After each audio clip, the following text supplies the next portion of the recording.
What's up, War Report family? It's your guy, Ike Jones, and we are here with another edition of the Weekend Tailgate. Today, we are talking about over-under for the season totals for Auburn football this season. Would you take the over or would you take the under on Auburn this year? We're going to get in here and give you reasons for both.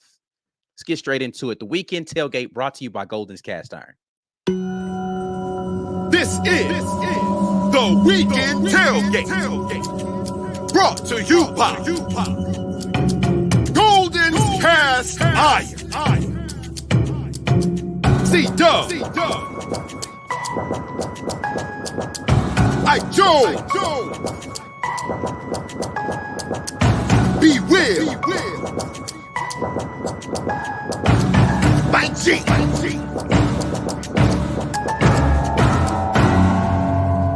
You are now listening to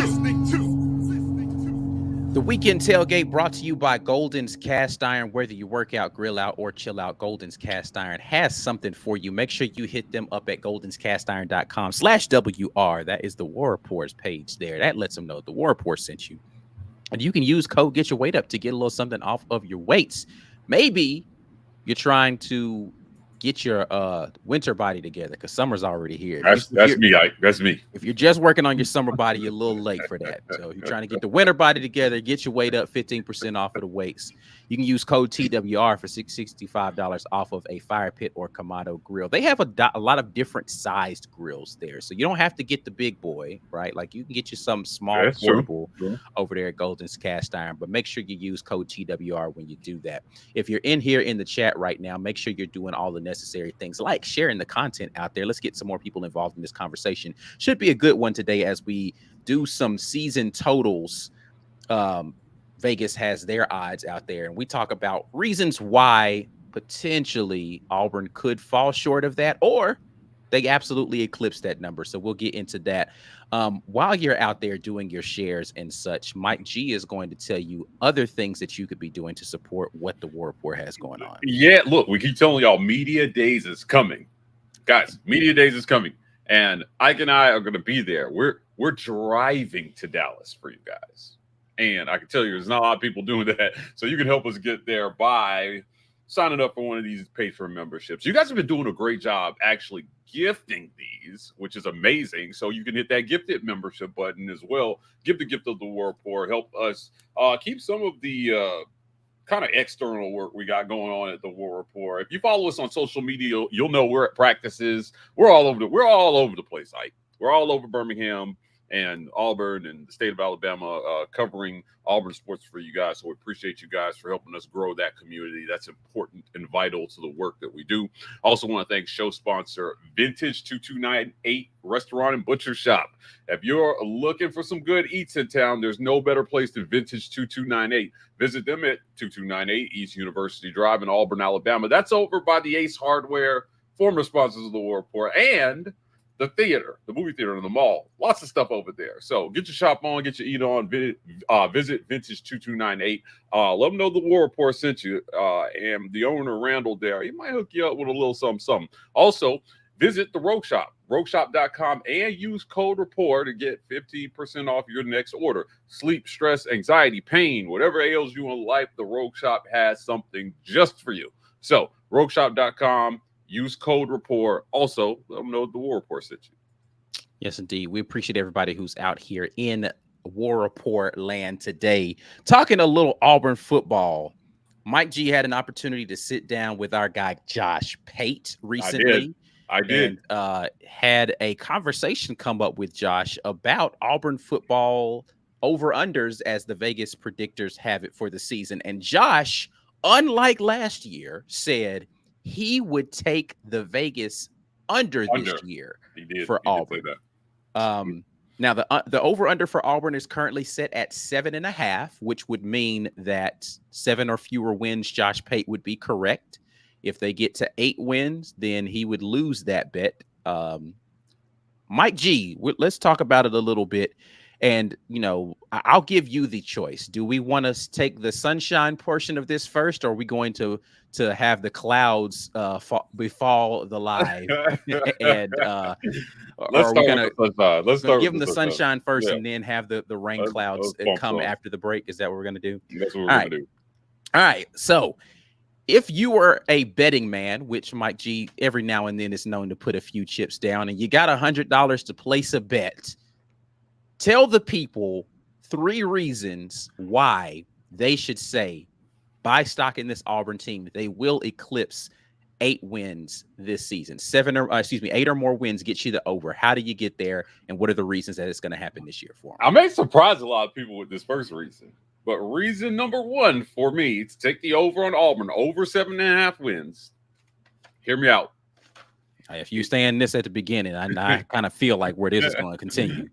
Is Peyton Thorne. I knew that's where that was going to land when you said, hear me yeah. out. Continue. Right. Peyton Thorne is reason Thorne. number 1. An improved Peyton Thorne. So, in our interview with Hugh Freeze, he talked about Peyton sensing the alignment on the staff. Peyton himself, kind of pointed some things to me on camera and off camera that he felt like would be different this year. I think that the culmination of all that, Ike, is going to result in a much better Peyton Thorne in 2024. Now, we have talked ad nauseum on this channel about his regression from Michigan State to Auburn. It was way too large for that to be just all on Peyton Thorne. Almost like he forgot how to play quarterback. That's not all on him. That was system, right? That was misalignment from the coaching staff. That it was just a lot of systemic things, I think, that held Peyton Thorne back, along with the play calling debacle. So they fired Philip Montgomery. I'd have to think that he played a hand in how Peyton Thorne's season turned out. And ultimately, when you look at what Peyton Thorne should do as a floor, man, it's like 2,500 yards. Right. As a starter, I don't think he's thrown for less than 26 until he got to Auburn. So the Big Ten is a decent conference, man. It's not like they were playing nobodies. And he had an 11-2 season. So I look for Peyton Thorne to move a little bit closer to that number than he was last year. But 1,700 yards, that can't happen again. Yeah, that will not happen again. That's abysmal. I don't ever want to see a season, not in this era of college football, where Auburn has a team that passes for a meager 1,700 yards, unless that team is also rushing for like 4,000 or 5,000. Like, you just got to give me some crazy numbers from your rushing in order for me to feel like 1,700 yards didn't equate to an absolutely abysmal offense. So yeah, we can't have that. So an improved Peyton Thorne is reason number 1 why Auburn fans, or fans of betting, should say take the over for Auburn. Take the over. Now, again, last season was very unlikely. It was unlikely for a lot of reasons. Again, in our interview with Hugh Freeze, he talked about how Peyton Thorne's pass attempts were the lowest of his career. He's never had a quarterback that passed the ball as few times last year as Peyton Thorne did. Peyton also had a record high rush attempts. And we're expecting a lot of those trends to reverse this year with the increase in talent at the wide receiver position, presumably. A healthy and engaged Jarquez Hunter from game 1, and some other things that we expect to change. So, I think that, what happened last year was very anomalous for Peyton Thorne, but I think that some of those things were out of his hands. All fans see on the field is the end result. But most of the time, there's no idea who was responsible for a play going south. I would venture to say that less of that was on Peyton Thorne than a lot of his detractors might think. And it was tough, man. I think it was a hard conversation because everybody else was getting thrown under the bus. It felt like week after week. And the truth was, I've always been harder on the coaching staff. That they were responsible for a lot of the mess that fans saw on the field. Now that they've got it together, because if you're Hugh Freeze, if you felt like it was going well from that standpoint, you don't fire your offensive coordinator, and you're not talking about all this alignment you feel like you have now. That's true. Yeah, all absolutely factual. Yeah, you're not talking about that if that wasn't a problem. It was a problem. Now, what percentage of the problem was it? Up for debate. Up for debate. I would I mean, if just take that 50-50 needle and slide it about 20% over to the staff. Now, talent is one thing. You obviously need dynamic talent. You do. But the talent on this roster was good enough to beat Alabama last year. They had enough talent to beat Alabama last year. Yeah. And talent didn't lose them the game. Scheme did. Play calling did. Right? Situational awareness and play calling cost them the game last year. You didn't lose to New Mexico State because of talent. You had enough talent to beat them. You hung in with Georgia, man. Like, they were pretty close.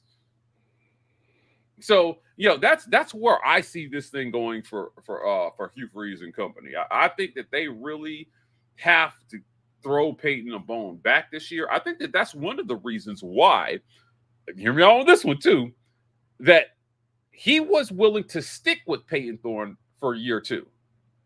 Remember, everybody screamed at us and said, oh, there's no way we can have that again. You got to get a quarterback from the portal. And we're like, no, they're probably not going after one. Yeah. If you believe that you were a lot of the problem, why throw Peyton under the bus and go pay top dollar for another portal QB? Because if you haven't fixed the system, that's a big ask to ask that guy to come in and rescue what you're doing wrong on the sidelines. So I think that when you look at the decision to stick with Peyton Thorne from Hugh Freeze's first year to his second year, they're looking at it and they're like, hey, we got to help him out in multiple ways. We got to get this play calling thing right, and we got to put some better athletes around him. So I'm giving a huge vote of confidence for Peyton Thorne. We've asked this question too. I'll end with this, and you can give your thoughts. Like, does he make it through the whole season as a starter? Does Hank Brown get a chance? I personally think that, barring injury, Peyton Thorne finishes the season at least in the middle of the pack in the SEC in passing yards. I think he makes it through the whole season easily without, if he's healthy. Yeah. The reason why I agree with you there is I don't know how poorly he'd have to play for Coach Freeze to pivot. Like, I've not seen a coach at Auburn say, man, this guy's playing so poorly that he will no longer be the starter for the remainder of the year. I've seen him pull a guy for a game and put somebody else in to finish that game, but I haven't seen them pivot completely, not in the recent history, to a completely different quarterback solely based upon performance on the field. So until I see that on a consistent basis, I'm agreeing Peyton Thorne's going to be the guy, because I can't, looking at the schedule, I can't imagine I don't want to imagine a world where Peyton Thorne plays so poorly against Alabama A&M, Cal, and New Mexico that he's benched by the time they get to the Arkansas game. I just don't want to imagine that world, because that is a very sad place to be in as an Auburn fan. Yeah. The seat is hot at that point, right? Yeah. So I agree. For the sake of not wanting to get on here and blow an absolute gasket after one of those first 3 games, yes. You're giving a vote for your own sanity. I dig that. Absolutely. I dig that. Absolutely. All right. Peyton Thorne's improvement, reason number 1. And let's be clear. Peyton Thorne's improvement is only a vote for confidence in Auburn making the over. Before people go absolutely ape on the take here, let me clarify or ask for clarity from Mike G. You're not saying Peyton Thorne improves, therefore Auburn makes the playoff or is a contending national title team. You're saying they can get to 7 wins with Peyton Thorne playing a little bit better than he did last year. 8 wins. 8 wins. 8 wins. Yeah, because the over-under is 7.5. Yeah, so you can get to 8 wins with an improved Peyton Thorne. That's what we're talking about today. Not national title, not contending for a playoff spot, not winning the SEC. 8 wins.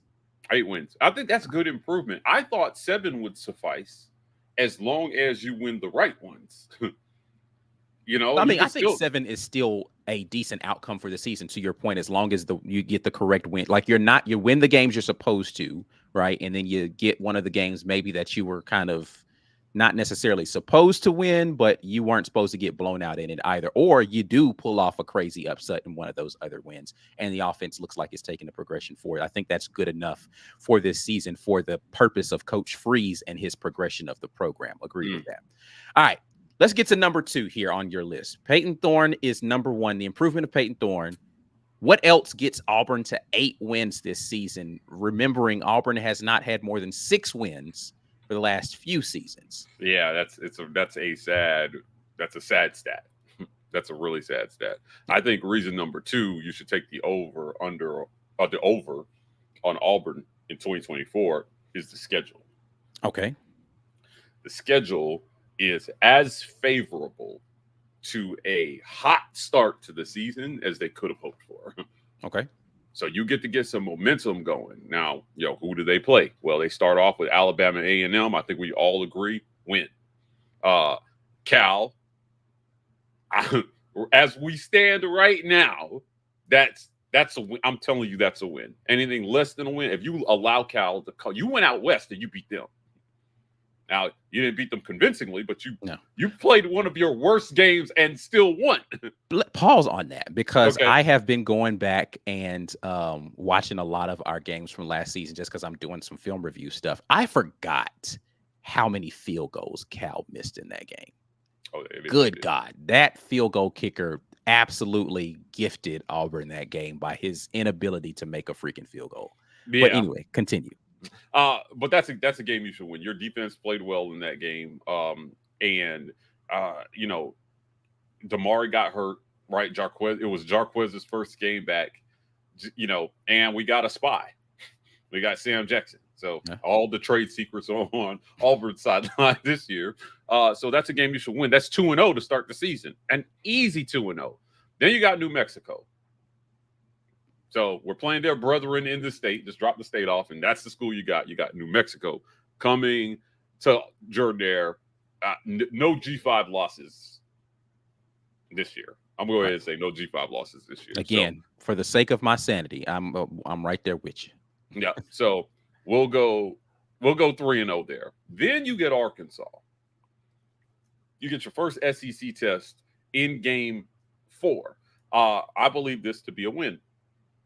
I do. Look, man, Arkansas, they're having some struggles up there. Shout out to our guy, T. Will. I know he's doing what he can up there, but I don't see that being a loss by any stretch of the imagination. Then you get to game 5, and it's, Josh Pate and I talked about this. This might not be on anybody's marquee, but this has the opportunity to be an epic game. Oklahoma comes to the Plains for the first time in the history of college football. And I think that Auburn can win this game. But what does the offense look like going into this game? Ideally, if you're Hugh Freeze, you haven't shown too much in the first 4 games. You haven't they should know what this offense really is at this point.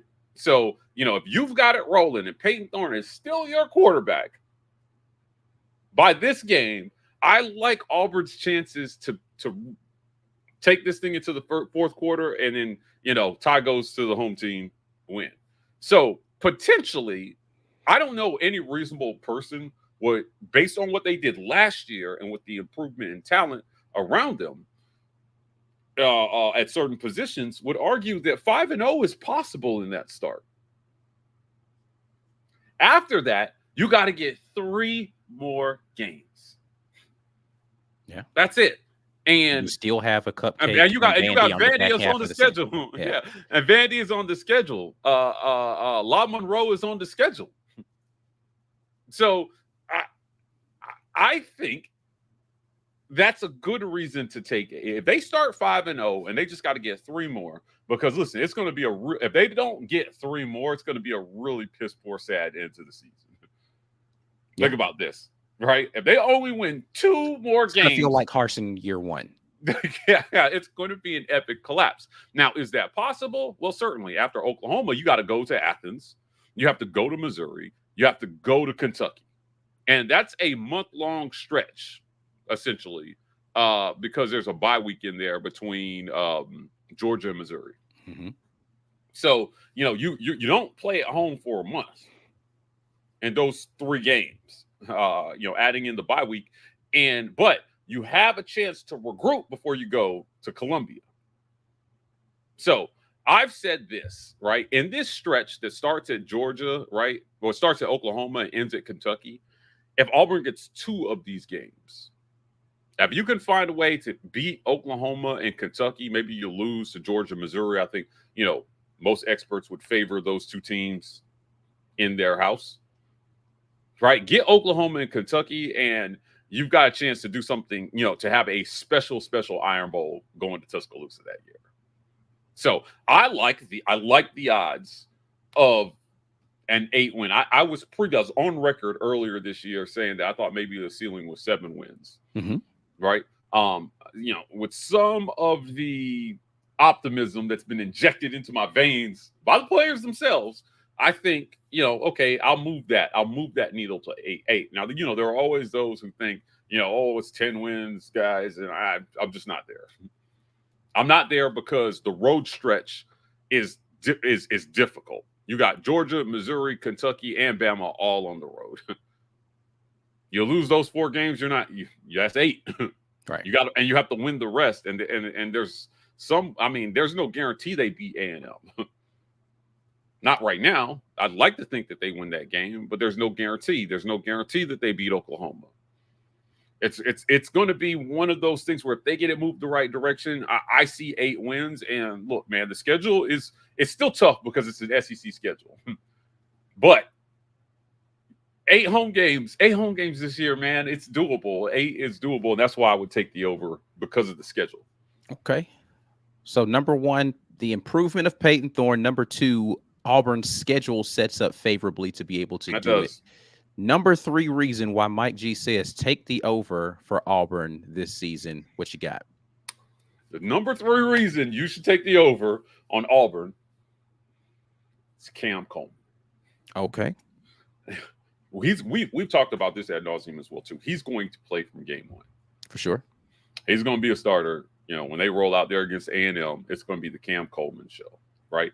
So I'm going to combine 2 of these, right? Cam Coleman and Hugh Freeze calling plays for Cam Coleman. Okay. The pass attempts, again, we covered this when we talked about Peyton Thorne, have to go up. One of the reasons they'll go up is because the targets at Coleman, the volume has to be there. It has to. You went out and you got the best wide receiver haul in the country. Mm-hmm. So if we are to believe that the receivers were the problem this whole time, if they were that bad, it doesn't matter that he's a freshman. He should be better than anything you have because you told the whole world week after week, we need receivers with catch radius. Cam Coleman is that. And we saw that on display during A-Day. He went out there on A-Day and like anybody who had a chance to throw Cam Coleman the ball took it. We saw him catch good passes. We saw him catch underthrown passes. This is exactly what Hugh Freeze, he said, I need a receiver that can bail my quarterback out here and there. He did. Oh, that's your guy. If he underperforms, it's on you. There's no way. I refuse to listen to any Cam Coleman is a bust talk. I'm not hearing it, Isaac. I'm not hearing any Cam Coleman is this and that. No. Top 5 player in all of high school football. It's time for Auburn to start putting those top 50 players into the NFL draft. There's no reason Cam Coleman shouldn't be a day 1 pick in the NFL draft. That's how good he is. And I think that he's so good at going up and getting the ball. The only way he doesn't get his is if you don't throw it at him.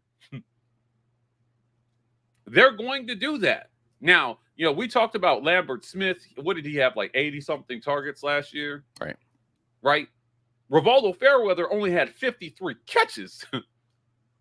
Targets. Right. I was about to say Lambert Smith had 53 catches. Yeah, he had 53 catches. Yeah. Equivalent to how many targets? Targets. Right. The most targeted person got. Right.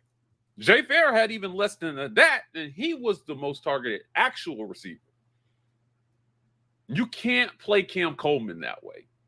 You have to take your shots at him. You have to give him, a chance to catch the ball at least 5 to 6 times a game.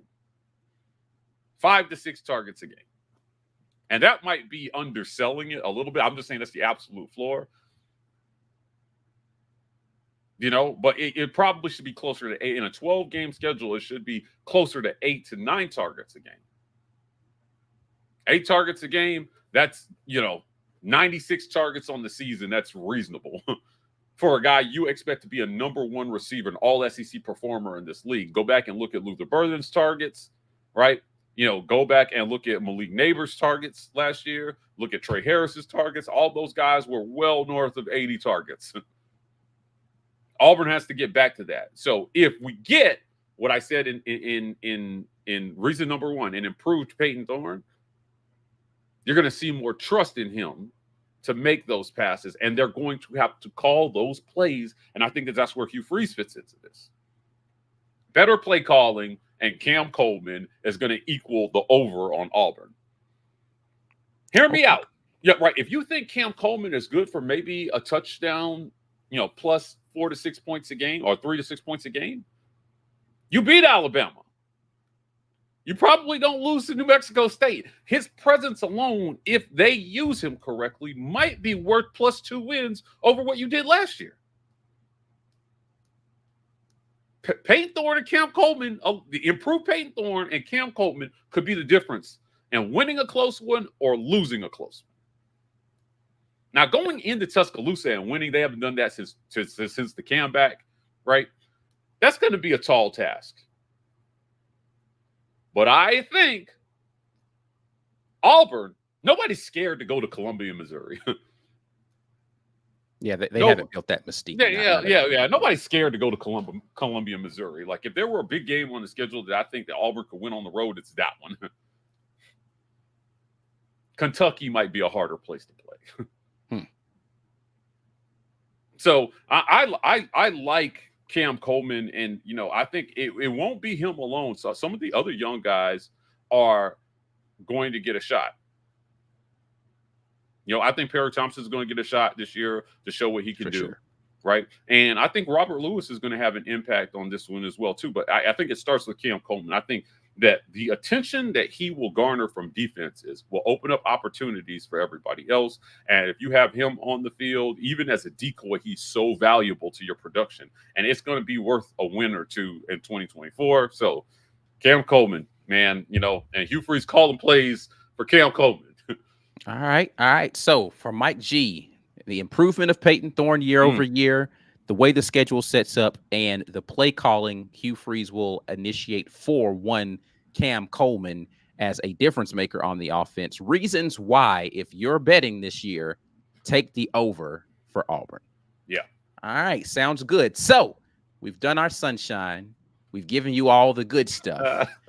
We're going to take a quick break. We're going to come back and we're going to give you Mike G's top 3 reasons why Auburn might not make that 7.5 bet. You are watching the Weekend Tailgate, brought to you by the good folks at Golden's Cast Iron. This edition of the War Report is brought to you by our generous sponsors. The Opelika Rage Room in Opelika, Alabama. The Rage Room is a place where anger and stress find their ultimate release. Call or text 334-777-6688 to set up a session today, or check them out online at opelikaRageRoom.com. Golden's Cast Iron. Whether you work out, grill out, or chill out, you deserve the best life possible, and Golden's Cast Iron is here to provide the tools to help you do it. Check them out at goldenscastiron.com. Hey, you guys know the deal. Hit that join membership button. I saw 5 given away on this live cast earlier. Guys, can we get 50 today? Gifted? Hit that join membership button or hit that gifted membership button and give. Actually had 15, though. Brian Hancher, Martin, and Haley, 5 each from those. Oh, all right. So there's 35 more to go. We can hit 50 for the day. We're going out to media days. We need you guys' support to continue to do that work. So hit that gifted membership button. Also want to thank show sponsor Vintage 2298 Restaurant and Butcher Shop. If you're looking to take your lady on a nice date, or if you just want to go hang out with some friends at the bar, Vintage has you covered. Visit them at 2298 East University Drive in Auburn, Alabama. That's over by the mall and the movie theater. They've got the best restaurant experience in town, hands down. The owner over there is a great community member. And we take a lot of our interviews there because we like them and they like you. So visit them and let them know the War Report sent you. Also, visit rogueshop.com and use code RAPPORT to get 15% off your order. Sleep, stress, pain, anxiety, whatever ails you in life, the Rogue Shop has you covered. No, they've got a lot of interesting products there. Longtime supporters of our channel. So please visit therogueshop.com and use code RAPPORT so they know that you came from us. Also want to shout out the War Report Podcast Network, Auburn Express, Uptempo, College Loop, and Just a Sec, bringing you guys lots of audio-only content that we're throwing up there, and a lot of stuff here that when you guys want to re-listen to, it's there on audio for you so that you can watch on YouTube or listen to us. Your podcast support is just as important as the YouTube view. So, if you watch here but want to give the show a re-listen, I encourage you guys to go over to whatever podcast platform you're on and hit play. Yes, indeed. Well, we are going to grab a couple of chats here. See them rolling in. I will get it started off with Aunt Robinson, who says, I did a little rant on office hours and told Ike the fans are going nuts. We have 2 decommitments and Coach Hugh Freeze is the worst we had. So, I've seen a couple of people talk about this. There have been a couple of decommits from this class from Auburn. If you guys don't know what office hours is, I am weekly just going live and letting everybody who has a membership, if you're there, I just randomly pop up and like, hey, come talk. And we're just sitting there topping it up about whatever. Literally, it doesn't have to be Auburn. It could be about whatever y'all want to talk about. We get in there and talk, and I give my unfiltered opinions on things, as unfiltered as I'm willing to be for y'all on camera. But I'm pretty unfiltered during office hours. So if y'all want to come and just chop it up, y'all do that. But to this point, there have been a lot of people who have been talking about how disappointed they are in the decommitments that have happened, not because of the kids, but they feel like this is an indictment on Coach Hugh Freeze because he went on vacation a week before the dead period, and that's the reason why these kids decommitted. Like, really, is that a narrative? That is 100% a narrative. That if Coach Hugh Freeze didn't decide to go on vacation early, then the class wouldn't be falling apart right now. Yeah, I don't know how I feel about that. I know exactly how I feel about it. It's crazy. Yeah. So, but whatever. He put together one of the best recruiting staffs that Auburn has ever seen, but because he personally wasn't there, it somehow fell apart. Like, I'm just like, yo, y'all gotta. But hey, listen, I said this earlier in the chat. I've given up on people relaxing. They don't want to relax, so it's fine. Just cry your heart out about it, and it'll be all right. Brad Browning jumps back in and says scheme was what gave them a chance to win the game. Speaking of like the Iron Bowl, and there were some instances where people were put in the right position, just didn't make the plays. I'll have to agree. Yeah, I mean, they came out with a good game plan. Those two things can be true at once, right? Scheme kept doing it, but scheme cost you the game as well too. So that's not an either or to me. James Barnett says the talent on last year's roster could have beat Georgia, Bama, and Ole Miss. Look, man, that Georgia, if you talk, my guy, John Smith, follow him, John Tweet Sports on Twitter, over at the Dog Dispatch. That Georgia game made them sweat last year. Let me tell you, they did not take that game lightly. They understood that Auburn gave them a really, really tough game last year, and they were sweating through that first half. They definitely were. So yes, I agree. It may not. It ended up looking a little bit more lopsided than it was, but that was a competitive game. Mm-hmm. For sure.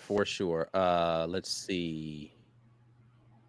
Brad Browning jumps back in and says, Ike, I'm going to tell you, bro, Peyton Thorne is going to have 500 plus yards and 6 touchdowns in the first 3 games to start game 4. That's my hot take. 500 yards isn't a lot for 3 games. I was going to say, I don't. That's all right. It's got touchdowns in 3 games is not a lot. It's averaging touchdowns per game. That's less than 200 yards a game. That's not a hot take. I don't think. I hope that number is actually 800 to 1,000 in the first 3 games, given who they play. So, you know what I mean? He should rack up 500 minimum between A&M and New Mexico. Right? Yeah, I don't think 503 games is a crazy take. 6 touchdowns. That doesn't sound like a crazy hot take to me. Right. Let's see here. J Brand says, and I think Missouri will surprise some folks this year, but not us. I don't even remember starring this one, but yeah, I don't think Auburn's got the luxury to look past anybody this season. Yeah. No, look, man. Luther Burden and Brady Cook will be one of the most, if not the most prolific QB to wide receiver combos in the country next year. You're going to have to bring your A game to stop those two. And I know I said in the first half that I feel like you can go in to Missouri and win, but that was just me feeling like, their home field advantage is one of the lesser ones in the SEC. It does not mean that they're not talented and that they can't beat Auburn. Yeah. I think they can absolutely win that game, and if things go right, they could win that game going away. I just don't think going to Columbia is much of an intimidation factor for Auburn. Yeah. Brad Browning coming back with context saying he threw for less than 100 yards in most games last season. 100% true. Yeah. Yes. I don't think it's a hot take to say that he should do better than that this year, though. Like, I think there are people who might think that he's going to reproduce that. I don't happen to be one of those people. But I understand the basis for saying, hey, that he didn't do it last year. So it's a hot take to say that he absolutely will this year. I don't think it's a hot take. I think for the 3 games that you have starting that season, you should. I think that's more acceptable level football. I think a hot take would be he's going to throw for 1,500 in 3 games, and you're like, "Whoa, where are you getting 500? Yeah, 500 yards a game. I think if he's in the game long enough to throw for 500 yards, I'd be shocked. Right. That's why I think 800 to 1,000 yards is probably reasonable. Right. Yeah, I think 275 and a half against A&M does not. You know what I mean? Yeah. Right. So that's a little bit more of a reach of a take. When I think hot takes, I think reach of a take, right? And I don't think 500 yards in 3 games versus those 3 competitors is hot take enough. Turn the heat up on your takes there, Brad. Let's get a little bit more, a little more heat on the takes, man. Come on, man. All right, let's get over here into the second portion of this, and we're gonna start talking about Auburn not making the over this time. 7.5 is where Vegas has it sitting. Mike G, give me 3 reasons why Auburn will have 7 or fewer wins this season. Look, the schedule giveth and the schedule taketh away. I know I said it in the first half that I think that the schedule is favorable, but I also said it's still an SEC schedule, and particular the road schedule. Every road game they have currently on their schedule is against a ranked team. You can go that Auburn could go over on the road, which leaves you 1 home game you can lose, and you're at 7. That's it. So, again, let's recap this. You have to go to Georgia right now. No reasonable fan is thinking Auburn is going to walk into Athens and get a win. You have not gone to Alabama and won in like 14 years. So, I'm going to chalk that as an L right now until I see it. And then you're left with Kentucky and Missouri. Missouri will be a top 10 matchup. That's going to be a top 10 team come, this game, most likely. Now, they finished well inside the top 10 last year, and they would have been a playoff team last year. And then you have Kentucky, and, they're going to be just inside the top 25 to start the season. But that's kind of a brutal road schedule. Even though you only got 4 of them, you got 4 really tough road games. So if you lose those, you got 1 game. I mean, I don't know which road game do you think Auburn gets this year? You're asking me? Yeah. Which road game do you think Auburn gets this year? Right? Too tough to say right now. There's a couple of maybes out there that I could see happening, but Kentucky and Missouri to me are their best chances to get wins on for sure. I mean, those are the best chances. I mean, the other ones are you're talking about teams that have been perennially top 3 in the country. Yeah, on the road. So there's not a lot of margin for error there in that road schedule. To do well this year, you're going to have to get a tough win on the road. You're going to have to beat somebody that nobody expects you to beat to hit that over. Right. So I think that again, the road schedule might be a big reason that they hit the under. Right. And then like I said, if it's not working early, and you lose one of those first 4 or 5, Yeah. Which If you somehow lose to either Cal or Arkansas, it gets dark real fast. yeah. Like, listen, these are big momentum games on the front end of the schedule that you absolutely have to win. Now, right now, I think they absolutely should be Cal, but if for some reason it doesn't look great, going three, like, it's going to sound weird, but hear me, going 3-1 with this schedule, well, what you have left on the rest of the schedule is kind of an emergency. Yeah. Yeah. You They, you they need to almost start 4-0. yeah. If you don't start 4-0, you absolutely have to beat Arkansas. Yep. You cannot start your season 3-2. You just can't. Not and have a prayer to get to 7 wins comfortably. Like, it would take a drastic pivot because, again, in my mind, the scenarios in which you start that season 3-2 means there are some really glaring errors that will take a lot of effort to move in a different direction. Right. Yeah. Right. Well, Arkansas is their 4th game, right? Like, so, Right. it's if you're 3-1 there, you lost probably to Arkansas or Cal. Right. That's what I'm saying. That's No, why Oklahoma you have lost to there, lose yeah. you've got to win the Oklahoma game at that point in time. Like, you win the first 4 games, Oklahoma can be a loss. You don't really want it because you do, like you said, make it more difficult the back half of the season. But 4-1 is acceptable in the first 5. 3-2 is not. You can't. Yeah. You just can't. Yeah. Like, listen, it is the gloom and doom of this schedule is that Auburn could not win a game in October. Not a single one. Yeah. If you lose momentum headed into Oklahoma, you play Oklahoma on September 28th, and your October games are Georgia, Missouri, and Kentucky. It could be a winless October. So the reason being that all those games are on the road. So you have that added element of it being on the road. And like I said, I know this might sound like I'm talking out both sides of my mouth saying, I don't think Columbia is a scary place to play, but it is still a road game. And you will not have the home crowd. Right.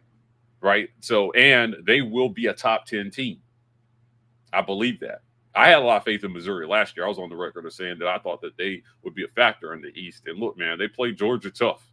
I don't feel bad about that. I think the take was right on. If they had won that game, we'd have a very different discussion about college football in Missouri going into the end of the season. So, they played tough, and they're going to be a tough team again this year. So, when you look at past schedules, this is the first time since 1991 that Auburn will not have LSU on the schedule. The first time since 1989 that they will not have played Ole Miss. And you got to go all the way back to 1951 to find the last time they didn't play Mississippi State. So you replace those 3 schools with Oklahoma, Missouri, and Kentucky. That's what you replace them with. Right. Then you get to the end of the season, and it's a home game, but A&M comes to the Plains. And despite how they've underachieved, there's still a lot of 5-star talent there. True. Does Mike Elko make some splashes in his first year as head coach there? Not a ton of gimmies. I think it's a game that Auburn can win and should win. But depending on where you're trending at the time, that might be tough too. So, like, you have to get the ones on the front end of the schedule. Because over that last half of the schedule, it's brutal. Absolutely. So, again, I'll end by saying this. The schedule giveth and the schedule taketh away. For sure. All right. Schedule could be brutal if you don't start it the right way. Reason number 2 where Auburn will not make 8 wins this season. Red zone offense. Red zone offense. Talk to me about that. Red zone offense. Look. The confusion and the disaster that was Auburn's red zone offense, I challenge anybody watching this live stream to tell me a game where you felt great about Auburn when they got in the red zone last year. If you're thinking, I don't remember, then that's not a good thing either. Yeah, I mean, listen, man, absent of the first couple of games, Auburn didn't see the red zone a lot, right? Like, you think about red zone trips. Of course, there was the infamous emergence of red zone Robbie in game 1. You get to Cal. The 2 trips you had to the red zone were the only touchdowns you had in that game. Mm-hmm. Game 3, you played okay, but most of the scores that you had came outside of the red zone against Sanford. You had the interception in the red zone early in that game.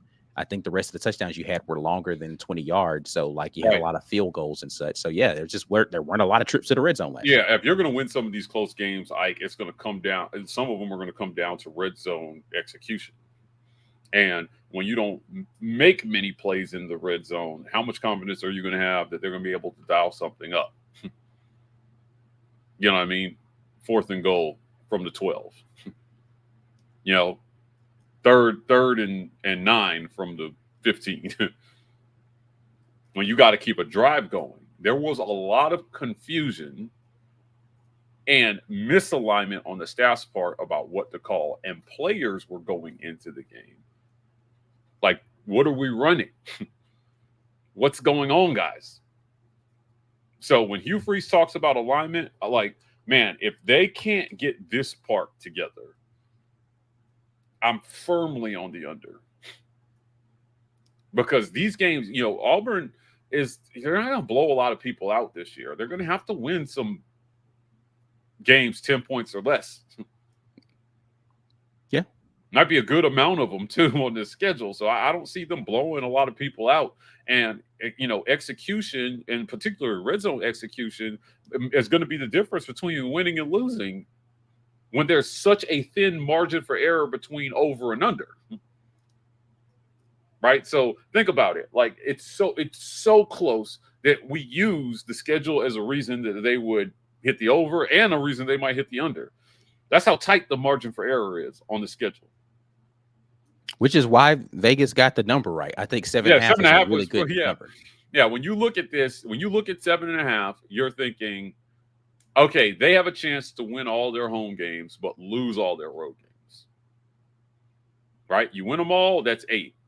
You lose 1, and you lose the road games, that's 7. So I think Auburn will get a win on the road this year. I'm going to be Kentucky or Missouri for sure. If they get 2 in any combination, that's a great season for you, Freeze. Given that there's not a G5 loss there. But to do that, you've got to be more efficient on offense, and you've got to be able to score a high percentage of the time when you get in the red zone. So we'll see. Do they put the ball in Peyton Thorne's hands more in the red zone? Do they lean on Jarquez Hunter? Right? Your change of pace guy and Battie won't be playing this year. Your prayers up for him. You know, do we see the young guy, Jeremiah Cobb, catching balls out of the backfield? What is it going to look like this year? Or is 50-50 balls to Cam Coleman on fades to the corner of the end zone going to be your savior? How much do we see that? Yeah. And listen, and this doesn't necessarily have to be said, but I will say it, that you don't have the situation this year where there's confusion about who's going to be the quarterback in the red zone. Correct. Right? Last year, there was way too much debate about, well, is this a good opportunity to do this? Is this a good opportunity? It's like, listen, man, we got a quarterback, and whoever that quarterback is, right? Like, let's say it's Peyton Thorne for the full season. Even if you go to the bench, you go to one of these other quarterbacks, it will still be ball in that quarterback's hands. The most you'll get is 3rd and 2 from the 3rd and goal from the 2-yard line, and they're going to do the whole thing where they motion the quarterback out and do direct snap to the running back. Like that, you're not going to get a quarterback exchange situation that means, all right, we're debating on, do we do this? And now we got to call a timeout because we're trying to change personnel and all this kind of stuff. No more of that this season. Unified vision of what we're doing from the quarterback position should help with some of this stuff we're talking about with red zone offense. Yeah, absolutely. It's going to be interesting to see like where this goes for Hugh Freeze, and it brings, you know, it's a lot of these reasons, they're all connected. So, you know, it's hard to talk about success on offense and failures on offense without talking about play calling. Right. It's really hard. So what are they going to do? What are they going to scheme up this year to help get these guys in a good position to make plays?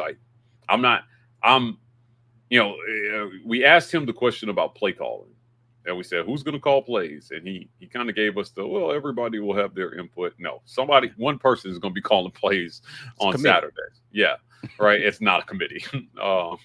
But he's going to have to figure out some version of this that, sees that those calls are putting guys in the best position to make plays more often than not. So, and it's particularly in the red zone, man. It's hard to, you don't see a lot of successful offenses, at this level where they're not doing well in skies or scoring a high percentage of the time in the red zone. So I'll be interested to see what that looks like this year. Okay. All right.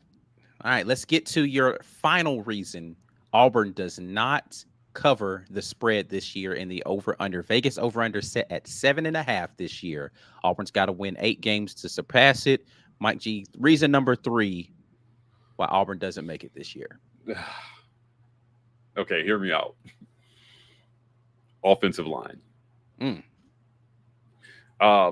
If they cannot protect Peyton Thorne this year, and he doesn't have time to get it up to Cam Coleman and those guys, that's going to be a real rough season. Now, Peyton fortunately has the tools to get away and make some things happen, but he himself has said that that's not something he's interested in doing a ton this year. Yeah. Right? Like, he expects to run the ball a whole lot less, and part of that is going to be having time to sit in the pocket. Now, we know Dylan Wade is going to be there.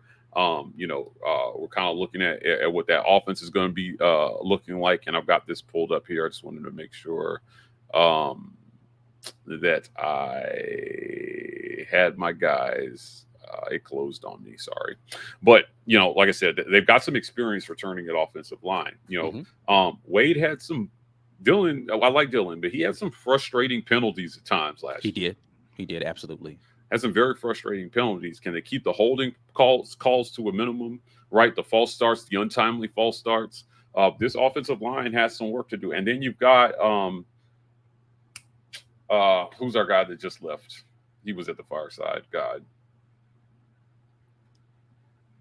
Western Kentucky transfer. I don't know.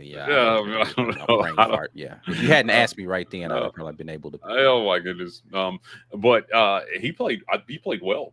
Yeah. Last year for Auburn, man, and he did some really good things on that offensive line. So we've listened to Auburn fans complain about offensive line for a decade, and it was the main topic of conversation.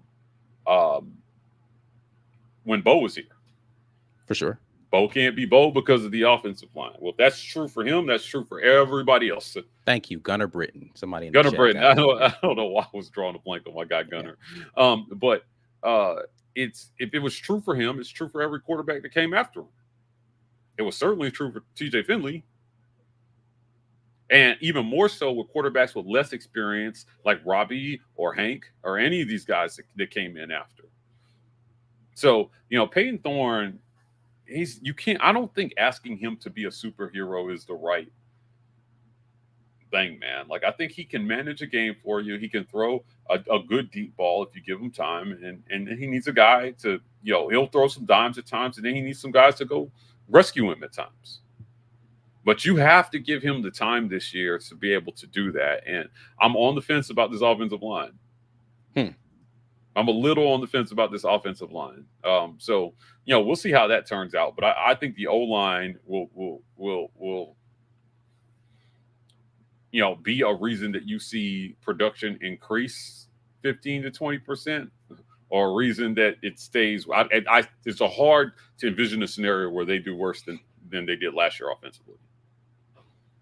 I mean, last year was pathetic, especially in in the passing game. But they're going to need this offensive line to give plays time to develop, man. And if Auburn could solidify that offensive line this year and find a combination of guys that can give Peyton Thorne an average of about 2.6 seconds to make a throw, I think he'll be just fine, and you'll see the offense do well. Okay, interesting. All right, so those are Mike G's 3 reasons. I say interesting because you have PT on your reasons for, but you didn't have him on your reasons against. That's a firm vote of confidence in the improvement of Peyton Thorne this season because Yeah. you feel as if he improves and there's like really not a chance for him to not do better this year because you're that convinced of the systematic issues around Peyton Thorne being most responsible for ineptitude. Again, you don't think fixing the system makes Peyton Thorne a Heisman caliber guy, but you think that it improves him enough that he gives Auburn a chance. Yeah, I just don't think his floor was 1,700 yards, truly. I think his floor might have been 2,300 to 2,500 yards. I think that's where Peyton Thorne's floor is. And if he had thrown for 2,300 yards last year, we're not sitting here talking about a loss to Alabama or to New Mexico State. So I'm giving, based on every interview I've done and all the information I've gathered from players and interviewing Freeze and talking to coaches, I think that Peyton Thorne was a lot less of the problem than it seemed like last year. And, listen, and look, you want to come to a big time school and play big time football, criticism's going to come. So I don't feel bad because he absolutely, there were things that he could have done better apart from system. That was like 300 to maybe 400 yards worth of stuff. That 1,000 yards of regression, that wasn't all on Peyton Thorne. Okay. You know what I mean? So, like I said, if he, under decent circumstances, play calling and scheme wise, is good for another 400 yards, I guess you're like 2,100 yards on the season. And if you fix some other things and you give him more attempts, because 200 and what was it, 30 something attempts or 60 attempts? I mean, it was low. It was a low volume for a 60% completion percentage guy. Because his numbers took a dip, but his completion percentage did not. True. So he was the same guy. You just gave him a lot fewer opportunities because they kept saying, essentially, we don't trust the wide receivers. So if he's going to be the same guy, the difference will be in how they call it. And how many, there's no basis. And see, this is where I'm at when, again, we had to get a whole season of sample size, Isaac, to have this conversation. But once you get to the end of the season and you see Peyton in that 60 to 62% completion percentage, you're like, all right, that's what he did at Michigan State. So how bad was he really? And you gave him an all-time low amount of attempts. So the only way for him to reach those yardage totals would be his completions would have been like 50, 60-yard bombs. Yeah. Well, what I will say in regard to the Peyton Thorne thing is, yes, his completion percentage bared out to be the same. Yes, he probably should have had more opportunities to throw the football. Some of that was on Peyton Thorne, though, and just his reluctance to pull the trigger when guys were open. Sure, and his inability to kind of. So yes, so again, you're not giving full blame to. You're just saying you think Peyton Thorne's taken too much of the brunt of that because there were things that prevented him from being. I mean, because listen, whether you like it or not, they did take the ball out of his hands sometimes, right? Yeah. Like they put another quarterback in there for a snap. I don't remember how many snaps Robbie Ashford got last year, but if you give all of those snaps to Peyton Thorne, he has more opportunities to do more things. So, and again, that's not me. This is not me trying to bag on Robbie because it's not Robbie's fault, right? It's Robbie wanted to play quarterback and he was given opportunities to be a runner at quarterback, right? And so that was a problem. I think they should have let Robbie throw the ball more. Not because I think Robbie's an amazing thrower. I just think you just didn't call plays very well for him when you put him in the game. Yeah. And you ran an offense that I feel, and I said this many times last year, was not as suited for Peyton Thorne's skill set. He's a guy who needs to throw the football, and you're calling it like he's Robbie, and he's not Robbie. And he's not Robbie. Yeah. He's not as talented a runner, although he's a decent runner. He's a good runner. I mean, underrated portion of his game was his ability to use his legs last year. Yeah, he's not saving a game. If we're thinking his legs, athleticism rivals Robbie's, then you're not. Yeah, fair. Yeah. Look, man, Peyton Thorne needs to save you with his arm. Yeah. Right, and to do that, he needs more opportunities to throw the ball. Correct. And now that you've gotten these receivers in, you have to believe you've eliminated at least some of the trust in the wide receivers as the reason for why you didn't throw the ball more. Think about last spring game. Now, it was terrible weather last year for the Correct. spring game. But man, there were like 5 passes the whole day. They didn't throw the ball a lot. I think our guy Javaris Johnson caught the longest pass of the day. Actually, I from think Robbie. it was what's the guy's name that transferred to Colorado? I think it was him that caught the longest pass of the day. Yeah. It was one of those guys. It was I know who you're talking about. Yeah. But like it was tough, man. It was a tough day, and they did the faith wasn't there in the passing game at all. So it is. I don't have Peyton Thorne down as a reason that Auburn is going to hit the under. And the other reason why I say Dawson, that, that's who it was. oh yeah. I don't, because I think that before it becomes a disaster, if he's not doing well, they're going to pull him. That's my biggest hope for the season is if he's clearly not looking like the guy, just pivot and let's take your lumps with one of the younger guys and figure it out. Yeah. Peyton Thorne is like, I mean, if he's not playing well, I think this year he gets pulled. So, and it's going to be in the first part of the season. So that blame will be shared. But if he is playing well, then there's no chance he gets pulled. So, if he stays healthy, there's no chance he gets pulled, and they're probably going to win games if he plays well. That's why I don't have him really as a huge factor, because they're not going to stick with him if he's not playing well. So we'll be talking about something else. And, if he, I think he finishes out the season because he's playing well. That's fair. That's yeah. So, no, yeah, I don't have Thorne down as a reason Auburn's not going to be successful this year. I think that he's, the things that they saw, and every coaching staff has to be able to take a deep look at themselves, be introspective, and figure out what did we do right and what didn't we do right. All right. So one more question for you.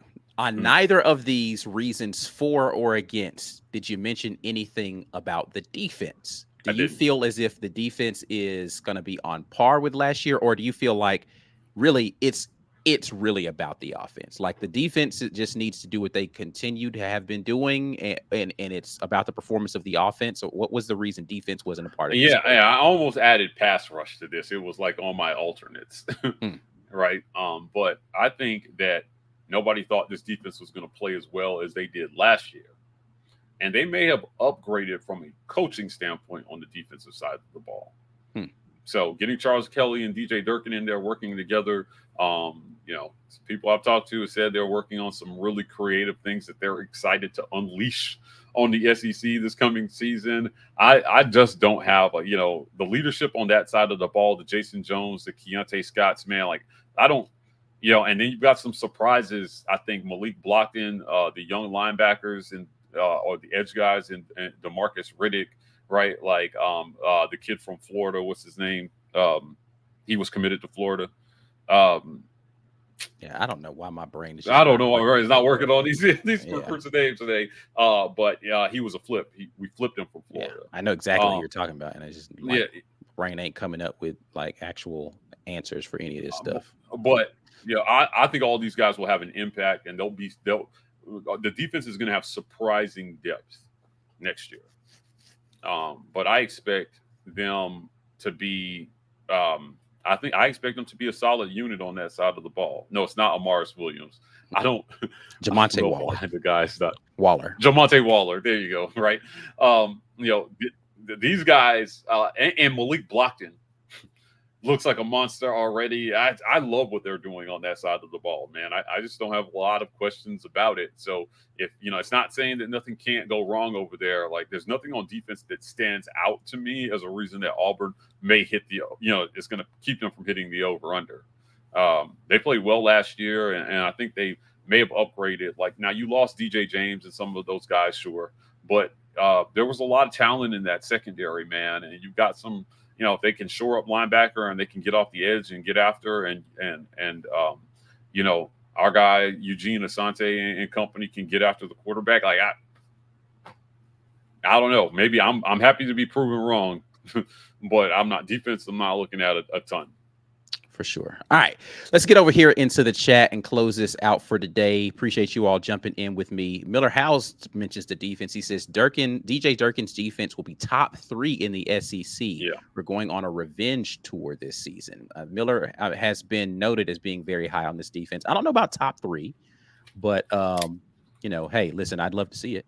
I'd absolutely love to see a top 3 defense in the conference, because I think if you're top 3 in the SEC, you're probably top 10 in the country. Yep. Let's see. Brad Browning.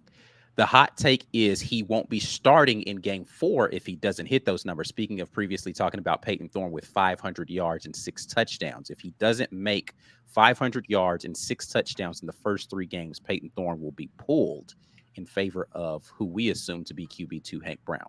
Yeah. I think a lot of people have their eyes on what is the leash for Peyton Thorne next year. Mm-hmm. Right? How good does he have to play to solidify the job? And how bad does he have to play for them to take it from him? I'm not anticipating bad play from him, but if for some reason he doesn't start the season well, when will Hugh Freeze pull the plug?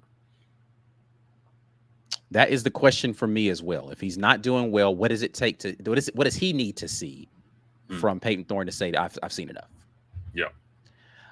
Ant Robinson, what's crazy is that everyone says its system is why PT wasn't it. So can you name me a game where the system was the reason we lost? That's a loaded question, because I think the systematic issues is which I'll change the word a little bit. The systematic issues of game planning and lack of continuity and what they wanted to do to attack defenses and certain. LSU is a perfect example of this, actually. That LSU defense was terrible at. I mean, it was a bad defense, measurably bad by a bunch of statistics. I don't care that LSU fans in the country. Yeah. I don't care that LSU fans got mad at me the week leading up to and talking about the statistically LSU was a very bad defense, and most teams that played them last year put up numbers. Yeah, they put up numbers. The reason why Auburn lost that game so definitively, because LSU's offense was going to put up numbers, is because there were plain issues in that locker room. There were issues systematically with Auburn last year that prevented them from going in there with a solid way of how they wanted to attack a defense that wasn't very good. Just wasn't. Yeah. That's a game I can say Auburn got thumped in that game because there were systematic issues with Auburn.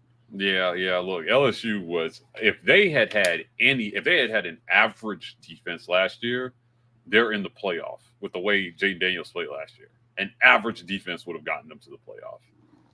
And you won't be able to sell me otherwise. They were that good. They were historically good on offense, and their QB won the Heisman. So obviously he put up some historic numbers. But I'd say very similarly, Ole Miss was an issue of, I don't think we called a particularly good game versus Ole Miss. I think you should have used Robbie Ashford more in that game because Ole Miss showed to be bad against quarterbacks who use their legs well. It's just you put on the film and you look and see they're struggling with guys who are dual threat. Mm-hmm. Let's do that a little bit more. They did do that in that. I would argue Maryland as well too. Maryland, I put that a little bit on Peyton Thorne though. I think there were definitely. I just don't think Peyton played a very good game versus. Well, I mean, no, but again, in what Free said in the post game, it's hard for me not to put some of that on him. Oh, but, no, yeah. 100%. There's no way you can say, well, I wasn't really even doing that. I wasn't engaged until the week of. Okay, so that's a problem for sure. Yeah, my one of my top 2 least favorite things he says he's gotten Auburn. Let's see here. Lisa Wise, for me, it's third down defense.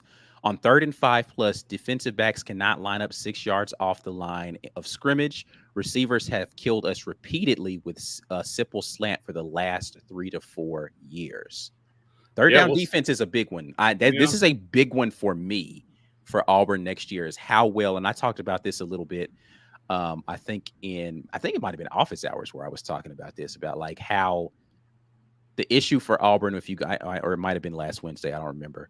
The issue for me with Auburn in defense on third down was we were getting, if you go look at the numbers of what the third down conversion percentage was against Auburn, it wasn't very high. It was actually a respectable number. The issue was when you get into third and long, you gave up so many yards on third down that teams were comfortable taking fourth and very short on you. And your fourth down defense wasn't able to get people off of the field.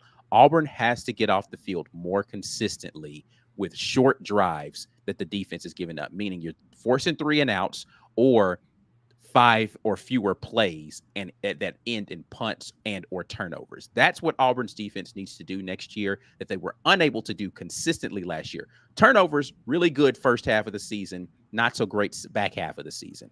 Yeah. But third down defense or forcing teams off of the field to end a possession in a punt needs to do that way more consistently this year than they did last year, for sure. Agree with this. This is a great take here, Lisa. Keats jumps in and says the O-line did what they could when every team was bringing the house because nobody respects below average Thorne. Listen, that okay. Maybe a little too far on the whole below average comment. Like when he was below average, at times when he was below average, yeah, sure, right. Like there were a lot of things about the passing game that nobody respected. So it was like pin your ears back and make them prove that they can beat you throwing the ball. I thought that was the formula to beat Auburn last year. And I don't disagree with this because we've been talking about this for years. You know, when you don't have any faith that the other team's quarterback can beat you, you pin your ears back and you go after them. Yeah. You say prove. I mean, yeah, if you can throw it, prove it. Prove it. Right. And it was true when Bo was here. And then it's super true after he left. And the other guys, like they just TJ Finley, Robbie, last year Peyton Thorne. Defenses have been saying prove it to Auburn for like 6 years straight. Yeah, like the passing game. Now, and to be fair, first half, I say this all the time, and people get mad because you have to give credit to Coach Harsin. The first half of the season with a healthy Bo Nix, he was proving it. He was like, all right. And he was out there making defenses pay. 6-2. So before he got hurt, Bo was doing well. Yeah. So I would just say it's up to them to scheme something up that helps Peyton Thorne get the ball out of his hands and takes the pressure off the O-line. You got, some of it'll be like I saw a comment earlier where they were talking about the percentage of time that Jay Fair was open. Yeah. And I mean, so it's two things can be true at once, right? Like better scheme. Also players have to play better as well too. I lean a little bit more, because you're acknowledging where your talent level is at to, hey, scheme something that you can win with the guys that you have. You're going to have to do that at points during your career. So, and then you build up recruiting as much as you can. So you don't have to do that as much. But that's the advantage that Peyton and Kirby have had over everybody the last 7-8 years, right? Like, it's just been like, when we're not great, when we don't do such a good job, our guys are still going to win against your guys most of the time. Right. Yeah. So. And this is why, I agree with you about the systematic issues is it seems as if there were very few games. Bama's probably the biggest exception for me where it felt like they came in with a very specific game plan to attack this defense. And they ran that game plan to perfection up until the ridiculous blunder at the end of the game. Like the touchdown to VAR where, they had him on the swing route. He was coming. I was like, oh, that was beautiful. They schemed up another touchdown to him in the back of the end zone. He dropped. That probably would have solidified the game for you, right? Like it just kind of avalanched on you. And that's where you get the sense that, okay, this is just not a good team. Like this is not a good football team because you had everything lined up for you and you still didn't take advantage of it. Yeah. But to your point with that though, because you're not a great football team, your coach has to put you in better positions more often than a team that's got a bunch of just can't miss prospects out there. Your coach can screw up a few times and you make up for it. Because, I'm Brock Bowers. Just throw me the freaking football and I'm going to catch it when it's behind me as I'm running one direction with one hand. They didn't scheme anything up to make Brock Bowers be amazing. He just Brock Bowers. Yeah. What are you gonna do? Like, so every now and then you got to have one of those guys on your team. Auburn seems to have a few of those on the team this year. Can they do what they need to do to get them to football? We shall see. Last one here, just because you mentioned him, so he's my guy. I got to come in here and talk about him. Worried about Scott at the corner? No, I'm not worried about Keontae not worried Scott at all. Keontae Scott's going to handle business, man. I don't know that he's going to be a lockdown corner, but I think he's going to be reliable out there, and he's going to make it happen. And I trust DJ Durkin to put those guys in good positions. He did it with Texas A&M last year. Their corners just weren't very good.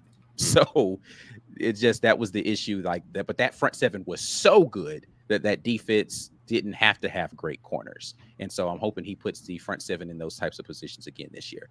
All right, we're going to get out of here. We appreciate you guys jumping in. Mike G, talk to the people one more time about reasons why they should be supporting the War Report and how they can do that. Yeah, we're headed out to media days. So $5.99 a month, guys. Sign up. Also, give the gift of the War Report. Thank you to everybody who donated a membership on this live stream. We appreciate you for doing that. Let's keep that going. We're looking to have a good time out bringing you guys content in Dallas. Also, I want to thank show sponsor Vintage 2298 Restaurant and Butcher Shop for sponsoring the War Report. Please go visit them at 2298 East University in Auburn. Let them know the War Report sent you. Also, rogueshop.com. Use code report rogueshop.com to get 15% off that order. Again, tell them the War Report sent you. Want to shout out our podcast network. All these podcasts you're looking at right here, anywhere you listen to podcasts, we're at. Go give us a listen over there and a download. And then want to end the show thanking our title sponsor, Golden's Cast Iron. These guys are based out of Columbus, and they do a great job there in the community and bring you quality grilling and workout products. So visit goldenscastiron.com/WR. Use code Get Your Weight Up for 15% off your weights, and code TWR for $65 off fire pits and Kamado grills. I have the Kamado, and it's amazing. So get yourself one from Golden's Cast Iron. It's hot, but it's not stopping me from getting out there and grilling up something nice. We did it for Father's Day. We're going to do a few more times this summer. Golden's Cast Iron helping us make those family memories. Absolutely. If you are in here, before you get out of here, share the video. If you're rewatching it, share it with somebody. We definitely want to get more people involved in the comment section here after the video is done. Make sure you give us that thumbs up, whether you're watching it right now or you're rewatching this later. Follow us on social media. We're at The War Report on Instagram, Twitter, TW Report on TikTok. We will be back at you guys with great Auburn content later on this week. But until then, and as always, War Eagle, we're out of here.